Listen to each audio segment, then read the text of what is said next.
The girl had once dreamed of the youngest prime minister in history. Ruthless and cunning, he had burned down the royal library to cover his tracks, wiping out all the records of an entire dynasty. As a history student, the girl traveled to the site of the library ruins, hoping to find evidence that the dynasty had ever existed. To her surprise, she discovered that the scroll her mentor had given her could absorb anything, her lunch, her phone, anything. Meanwhile, 5,000 years earlier, a man was reading late into the night. His mother worried about his worsening illness, but he refused to rest. Just then, a lunchbox appeared in his hands. It was filled with rich meat dishes. He immediately gave it to his mother and told her not to let the rest of the family see. Another flash of light, and a phone fell onto the table.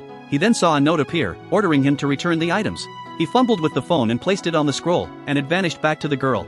She then saw his reply. He was from that lost dynasty. Excited, she began chatting with him through the notes. Soon, through their written messages, the man learned she was from 5,000 years in the future and older than him. He apologized, saying he hadn't meant to be rude about her age.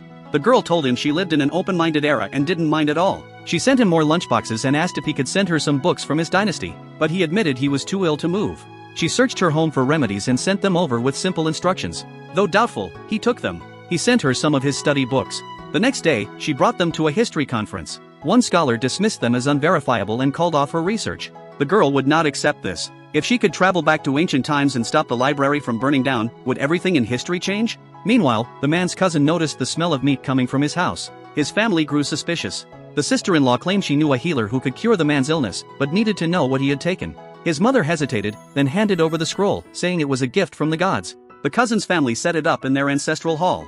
As they drew near, a flash of light appeared, and the girl dressed in ancient clothes landed before them. They immediately knelt and called her a goddess, making wishes for wealth, status, and eternal life. The girl had no idea what was happening. Taking her silence as refusal, they decided to tie her up.